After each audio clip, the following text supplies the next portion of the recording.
Beneath the velvet blackness of Earth's night sky, the first alien vessel in human history descended like a shimmering cathedral of glass and silver. It should have been terrifying. It should have inspired silence, prayer, maybe even panic. Instead, the loudspeakers at the Kennedy Space Center accidentally blasted a disco remix of Stayin' Alive, thanks to a NASA intern who confused the cultural exchange playlist with his personal party mix. The song echoed across the landing site with such unrepentant cheer that the Volari delegation paused mid-ramp, their tall crystalline figures blinking in perfect synchronization. For a species that prided itself on ritual and precision, this was like being greeted at a funeral with confetti cannons. Ambassador Theller of the Volari Collective turned to his adjutant, his faceted eyes narrowing. Is this a war chant? Or a mating signal? The adjutant, equally confused, made a note on his datapad. Terrans possibly breed in large rhythmic groups. Down below, Earth's carefully chosen delegation looked exactly as one might expect from a species that had only recently stopped arguing about pineapple on pizza. The United Nations had pulled together a mix of generals, scientists, and career diplomats, though most of them were currently bickering over who got to stand closest to the cameras. Dr. Evelyn Hart, astrophysicist turned reluctant cultural envoy, rubbed her temples. She had begged them not to make this a media circus.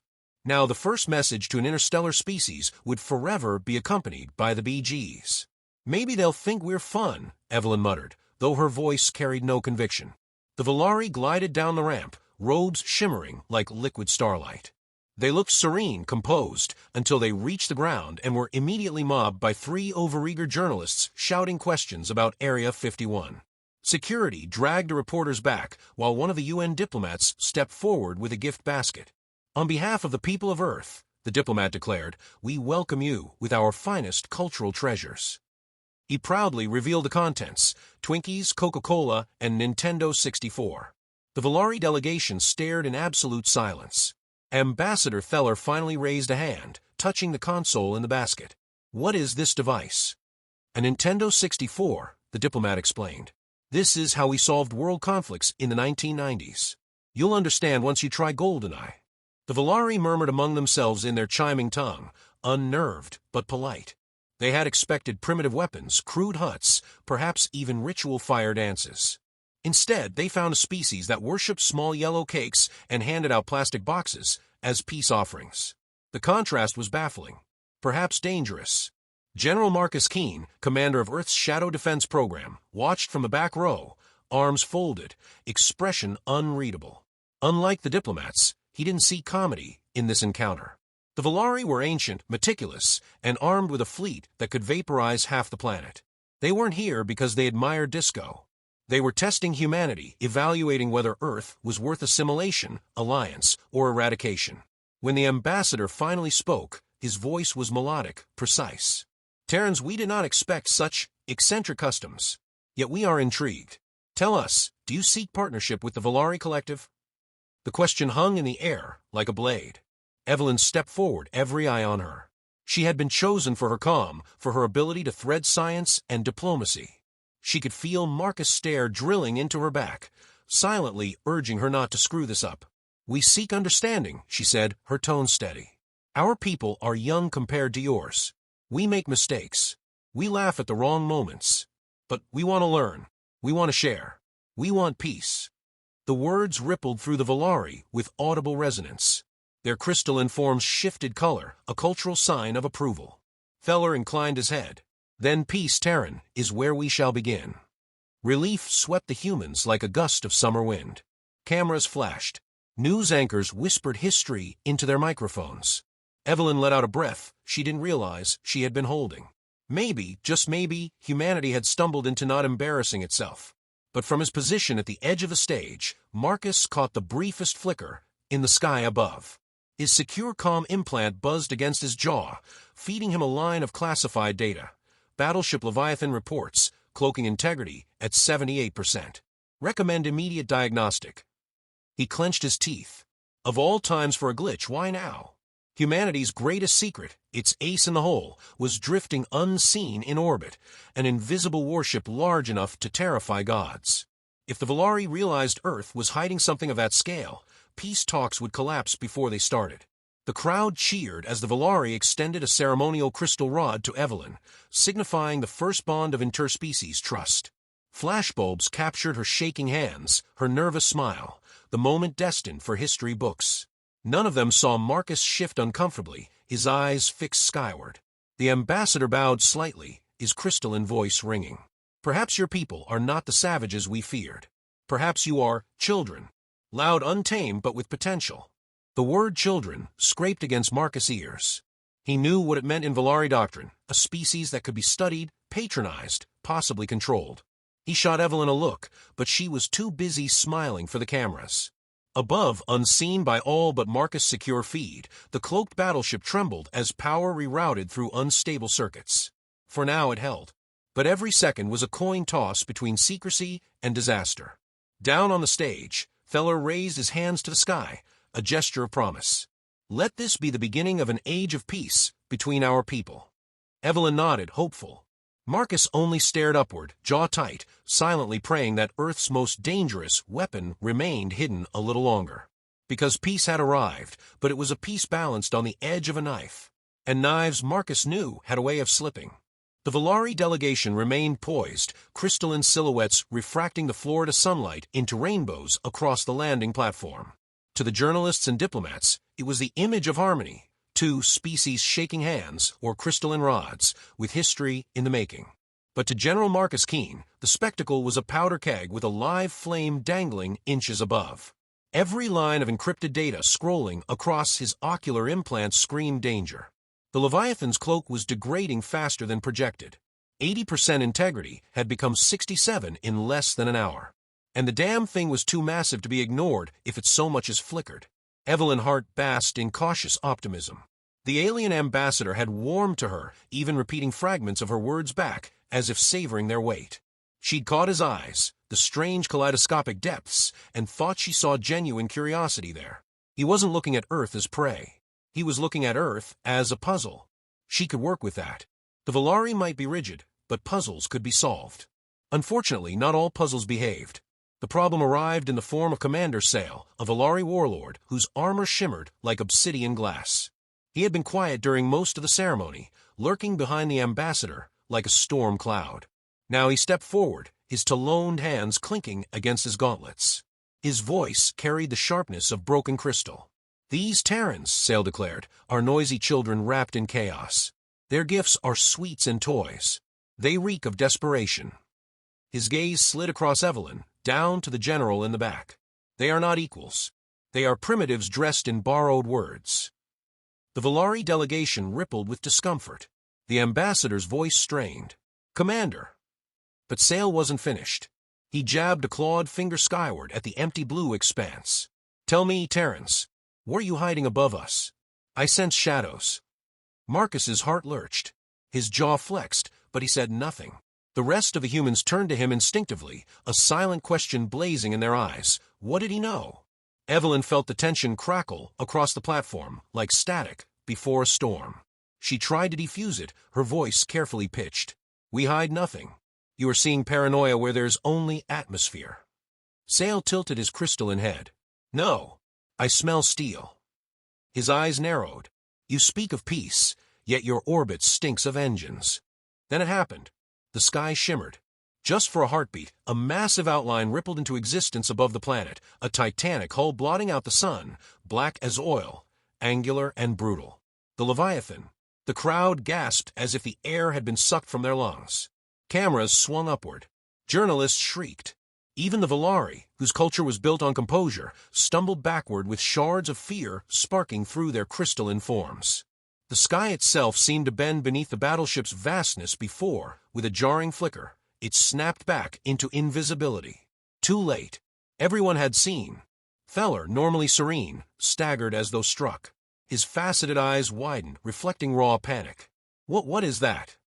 His voice cracked with disbelief. Evelyn felt her blood turn cold. Words failed her. The single greatest secret of Earth's military had just uncloaked itself for the galaxy's most advanced diplomats. She had imagined many outcomes for first contact. None of them included a surprise revelation that her planet was hiding a war leviathan like some interstellar bogeyman.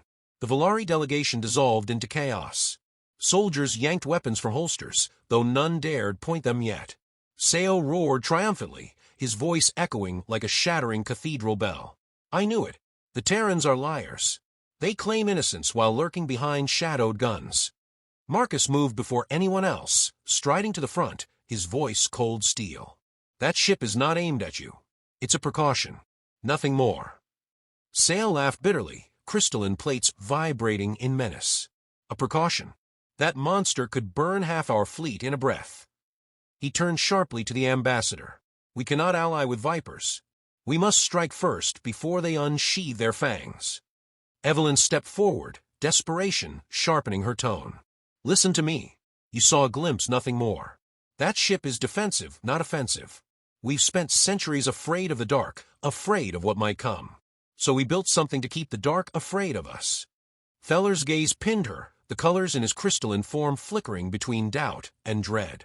You speak of peace, yet you hide such terror, in orbit. Do you think us blind fools? I think you underestimate us, Evelyn said, her voice trembling but clear. We are messy, yes. Loud, yes. But survival made us clever. We didn't build that ship to dominate. We built it because we were certain someone like you would arrive one day, calling us children. The words hung, burning in the humid air. For a heartbeat, silence stretched between species. The ambassador's face betrayed a conflict Evelyn couldn't parse. Sale, however, snarled in triumph. He raised his arm as if to summon the Valari guard, crystalline weaponry glowing faintly. Marcus's hand drifted to his sidearm, though he knew it would do nothing against beings of living crystal. Still, the motion was instinctive. If the Valari attacked, he'd make them bleed before they cut down his people.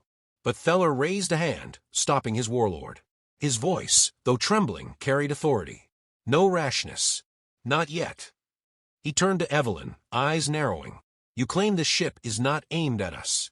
Then why does it exist at all? Evelyn's throat tightened. She searched for words, any words that could bridge the chasm. Finally, she said softly, because we're human. We don't trust the universe not to throw a rock at our heads. Sometimes our solutions are big, overbuilt, terrifying, but we don't start fights. We only make damn sure we finish them. The ambassador studied her in silence. Around them, the crowd buzzed in frantic whispers. Alien soldiers shifted, their weapons humming faintly. Journalists snapped photos with trembling hands, already imagining tomorrow's headlines. Earth hides warship. First contact fractures. Finally, Feller spoke, voice a delicate thread between two blades. Then let us see if your words are truth. But know this, every eye in the galaxy will now turn toward your people, and they will not all see peace. He gestured sharply. The Valari delegation turned, crystalline robes flaring as they ascended back toward their ship. Sale lingered, his gaze boring into Marcus like a promise. Children with knives, he hissed. The galaxy will not forgive you. And then they were gone, leaving only the echoes of shattered trust. Evelyn stood rooted, her stomach a knot of dread. The general moved beside her, his voice low enough that only she could hear. This was always going to happen. The moment we showed our teeth, the universe was going to take notice. She turned to him, voice thin. You think we just doomed ourselves? Marcus didn't answer. He kept his eyes on the sky, where invisible shadows loomed above them still, and said only no. I think the game just started. The fallout was immediate. The moment the Valari vessel broke Earth's atmosphere, transmissions rippled across the stars faster than any broadcast humanity had ever dreamed of. The ambassador had not exaggerated. Every eye was turning toward Earth now. The footage of the Leviathan's brief, terrible silhouette spread like a contagion, dissected frame by frame in alien forums, translated into 100 dialects, embellished until rumor became legend. In some versions, the Terran ship was said to be large enough to eclipse moons. In others, it could hurl suns like stones. None of it was true, but none of it needed to be. Evelyn Hart read the incoming reports with her face illuminated by the cold glow of a tablet screen. She hadn't slept in 2 days, and her reflection in the glass showed the strain. Every headline was worse than the last. Terran's concealed doomsday vessel. Valari warlord calls Earth a threat. New species, possibly apex predators. Some alien networks even began speculating that Earth itself was artificial, a trapped world built to lure explorers before devouring them. She scrolled past images of humans rendered as monstrous beasts, horned caricatures brandishing nuclear fire. In the Situation Room beneath the Pentagon, Marcus Keene sat at the head of the long table. His uniform was immaculate, though the circles under his eyes betrayed fatigue. Around him, representatives from multiple nations and agencies shouted over one another, panic dressed as strategy. Some demanded a formal apology to the Volari. Others argued for showing strength, making it clear Earth would not kneel. One French delegate suggested hiding the battleship again, as if the galaxy could simply be asked to forget. Marcus slammed his palm against the table, silencing the chaos. Listen to yourselves. The cloak is broken. The genie's out of the bottle. Pretending otherwise makes us look weak, and weak is how you invite an invasion. His voice was iron, but Evelyn noticed the way his jaw clenched, a tell she had begun to recognize. He wasn't just playing the hard general, he was frightened too. She spoke carefully, her voice cutting across the quiet. We can't win this with bravado alone. They already think we're dangerous. If we confirm their fears, we'll unify the galaxy against us. Marcus's eyes flicked to her. So what do you suggest? A group hug. Her lips tightened, but she held his gaze. I suggest we act like the species we claim to be, curious, creative, determined. We show them humanity isn't just a warship in orbit. It's music, it's art, it's survival through chaos. If we lean into the fear, we become the monster's sail is painting us as. Before Marcus could answer, a comms officer interrupted. Sir, multiple intercepts from the Tovari Syndicate. They're mobilizing. Looks like a test strike. The room stiffened. The Tovari were opportunists, known for scavenging weakened civilizations. A single strike, even symbolic, could spiral into a cascade. Marcus rose without hesitation. Get the Leviathan online. If the Tovari want to probe us, we'll give them something to choke on. Hours later, Evelyn found herself strapped into a jump seat aboard the Leviathan itself. She had protested, argued that she belonged on the ground, but Marcus had insisted. You want to convince the galaxy we're more than teeth? Fine. Come see what the teeth look like up close. The ship's interior was a cathedral of steel and humming power, corridors lit by the cold glow of status panels.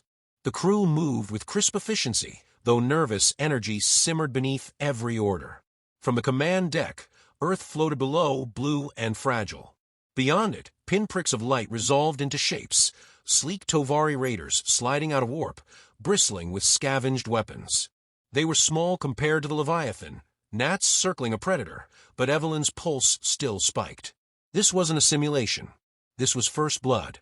Marcus stood at the command rail, hands clasped behind his back. Status. Targets locked, replied the tactical officer. They're scanning us, broadcasting threats. Standard intimidation run. Marcus's mouth curved in a humorless smile. Broadcast this back. The main cannons powered up with a deep vibration that rattled Evelyn's bones. Beams of searing light lanced out, not to strike the raiders, but to shear apart a barren asteroid nearby. The rock exploded into molten fragments that drifted like glowing embers across the void. The Tovari broke formation instantly, their transmissions shrill and panicked. Within seconds, they jumped back into warp, retreating as fast as they had come. The crew erupted in cheers, but Marcus lifted a hand. Don't celebrate yet. That was just the first scavenger sniffing the campfire. The wolves are still circling. Evelyn exhaled slowly, the tension draining from her limbs. She realized then that Marcus hadn't destroyed the raiders. He had chosen spectacle over slaughter, proving a point without spilling blood. For all his bluster, he understood the delicate balance. She filed the observation away, a new dimension of the man revealed. In the hours that followed, reports flooded in. Some empires condemned Earth, calling for sanctions or containment.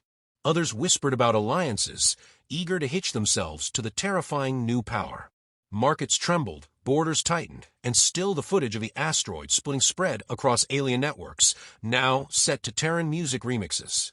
Somewhere out there, Evelyn knew, teenagers were laughing over memes of humans riding asteroids like surfboards.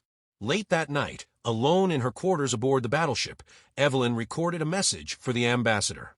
Her words were deliberate, vulnerable. You wanted to know why we build what we build. Today you saw. We could have destroyed those ships, but we didn't. We only showed them we could. That's who we are. Not angels. Not devils. Survivors. We dance between. She paused, staring into the recorder. If you're listening, Ambassador, please don't let Sale speak for you. He sees us as monsters. You saw something else. Hold on to that. When she finished, she leaned back, exhaustion pressing heavy on her chest. For a moment, she let herself imagine the Valari listening, debating, perhaps even reconsidering. But she knew the storm had only begun. Marcus entered without knocking, his shadow filling the doorway. His expression was grim. Intel just confirmed it. Sale's faction is rallying half the Valari fleet. They want to make an example of us. Evelyn's pulse quickened. How long? Days. Maybe less. He studied her for a moment, his voice dropping. You said we can't win with bravado. I hope you're right, Hart. Because if we can't talk our way out of this, the galaxy's about to find out what happens when humans stop pretending to be civilized. The stars above Earth were no longer peaceful pinpricks of light. They were crowded with ships, hundreds of them, Valari war cruisers stretching across orbit like a glittering storm. Their hulls glowed with cold blue fire, engines thrumming with the promise of annihilation. Every civilian eye on Earth was lifted skyward, every news anchor trembling as they reported the same message. The Valari fleet had come to contain the Terran threat. Inside the Leviathan's command deck, the air was taut enough to snap. Evelyn Hart stood at Marcus Keen's side, her stomach a knot of fear. She had never seen so many warships in one place.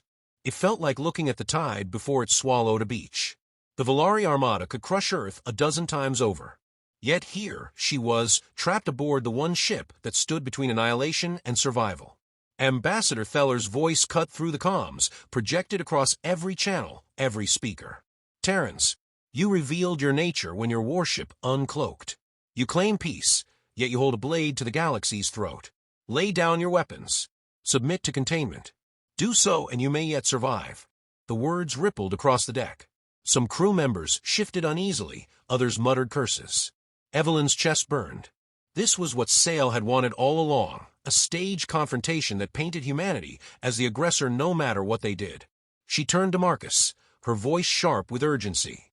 If you answer with more threats, you'll prove them right. There has to be another way. Marcus's jaw was set like stone. He didn't take his eyes off the holographic display of the fleet. Sometimes the only way to stop a bully is to hit back harder than they can imagine. Or, Evelyn countered, her voice fierce, the only way to stop a war is to make them realize what war with us actually means. Not conquest, not domination, mutual destruction. We need them to see that fighting us is suicide.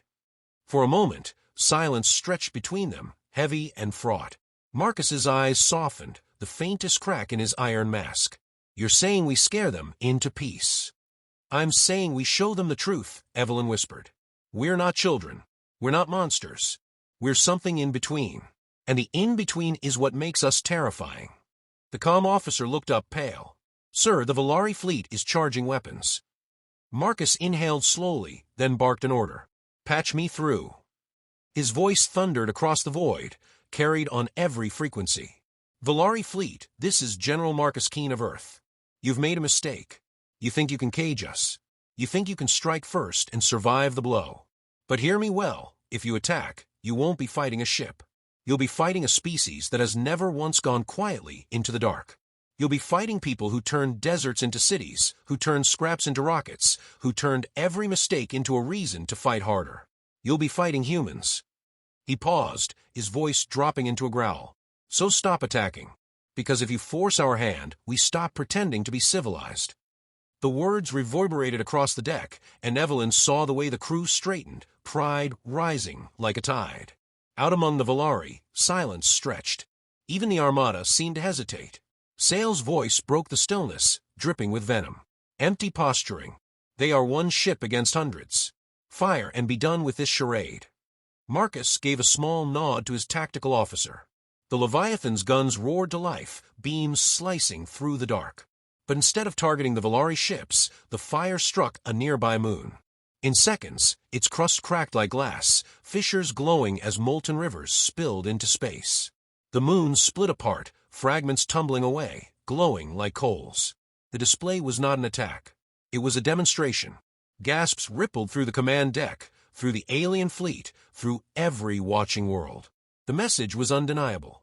Evelyn stepped forward, her voice steady but laced with passion. You see now, this is what war with us looks like. We didn't build that ship to conquer. We built it because we never trusted the universe to be kind. We won't start this war. But if you force us into it, it will end with ashes for both of us. Feller's crystalline form shimmered on the hollow display. He looked stricken, torn between fear and comprehension. Sale, on the other hand, raged, his voice shattering with fury. They threaten annihilation. There can be no peace. But the Valari fleet didn't move. Some ships powered down their weapons, hesitation spreading like a virus.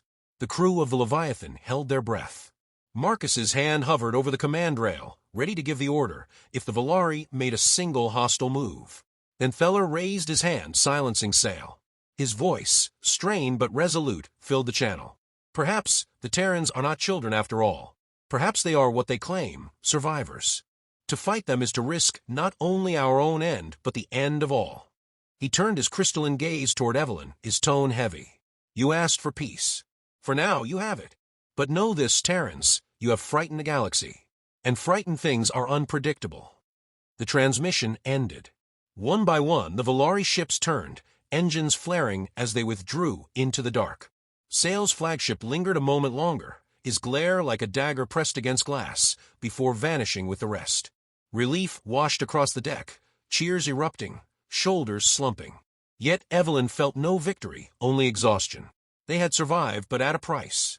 The galaxy would not forget this day. Earth had stepped onto the stage, not as supplicants, not as children, but as something the universe had no word for yet. Marcus stood beside her, his voice low and steady. You did it. Your words stopped the war. She shook her head. No, we did it. Your threats and my promises. Civilization and savagery, balanced on a knife's edge. He gave her a rare, weary smile. Maybe that's what being human really means. Together they looked out at the stars, the void once again quiet. For now, Evelyn knew this was no ending. It was a beginning written in fire and fear. The galaxy had seen humanity uncloaked, stripped of its masks. And it would never look away again. Somewhere deep in her chest, a shiver ran through her. They had declared themselves survivors. But in doing so, they had also declared themselves dangerous. The final irony was bitter and true. First contact had been peaceful, until the day the Terran battleship decloaked. And now, peace would never mean the same thing again.